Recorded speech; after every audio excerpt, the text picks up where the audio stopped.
Alunos do sétimo ano, bom dia. 7FAM, 7FBM. Nós vamos continuar com as nossas aulas de história. Nós vamos falar agora sobre a centralização do poder, né? Então nós vamos ver os obstáculos que levaram à fragmentação do sistema feudal. Fragmentação, a divisão, o fim do sistema feudal. Na Alta Idade Média, quando ocorreu, né, o fim do feudalismo, não havia o quê?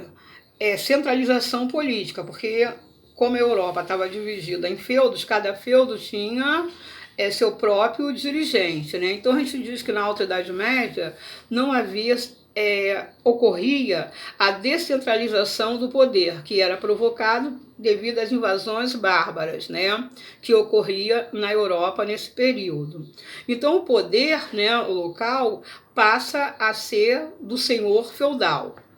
Mas com o fim da Idade Média e com o renascimento do comércio e da cidade, houve o quê? A fragmentação desse poder, tá? Aí ligado à burguesia, né? Lembrando que a burguesia foi aquela classe social que surgiu no final da Alta Idade Média, né? Já no finalzinho da Idade Média, o burguês era o comerciante. Então ele necessitava que ocorresse uma centralização de poder para que ele pudesse comercializar livremente, porque quando ele passava em cada feudo, né, ele era obrigado a pagar várias taxas, né? E com isso ele perdia muito do seu ganho. Então, havendo uma centralização, quer dizer, a região da Europa sendo uma região única, era muito mais fácil, tá? Por isso é que a burguesia passa a apoiar a centralização do poder, para que seja só de uma pessoa, vamos dizer assim, o rei, tá? Para que eles pudessem ter, né, segurança política e econômica, tá? Isso ocorreu já durante o final da Idade Média. Bem, as cidades renascem. E ali, como que essas cidades conseguiram as suas independências, né? As cidades, né, para escapar da exploração, do pedágio, do pagamento, o que os burgueses fizeram? Procuram se aliar aos reis e com isso, né, eles vão fortalecer esse poder do rei e o crescimento das cidades. Na época, as cidades, né, as comunidades urbanas, eram chamadas de comunas, tá? E essas comunas, né, elas procuraram ter a sua independência. Lembrando, comunas são as cidades, né? De que maneira a cidade conseguia a sua autonomia? Ou eles compravam uma liberdade, né, assinando um documento que era chamada Carta de Franquia, ou eles, né, faziam o quê? Lutavam pela liberdade da cidade. Eram as duas maneiras que se tinha de conseguir a liberdade de uma cidade. Ou ela adquiria a carta de franquia, comprava a liberdade, ou ela lutava para se tornar independente, tá?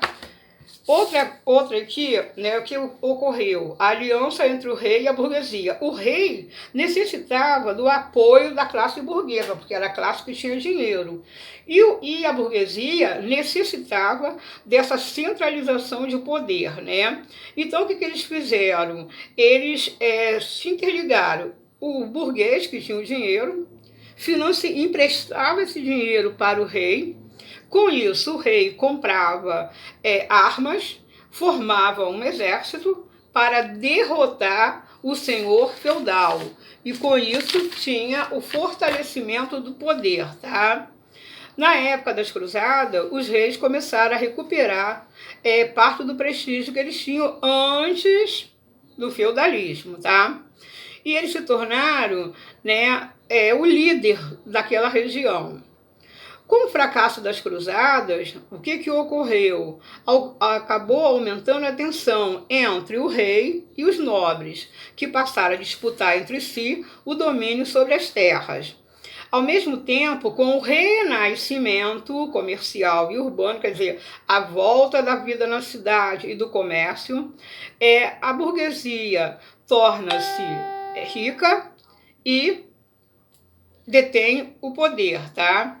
o poder agora passa a ser centralizado. Então eu vou ter a figura de um rei mandando naquele território. Mas assim, exemplo, Brasil. Brasil está dividido em vários estados, né? Nós temos 26 estados.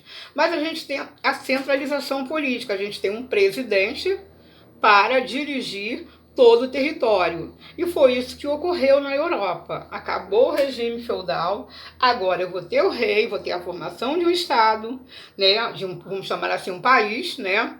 E com isso o rei passa a governar aquele território, tá?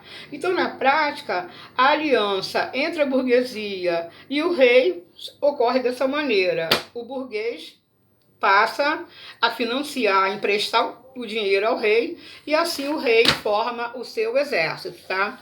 E tendo o seu poder cada vez mais centralizado.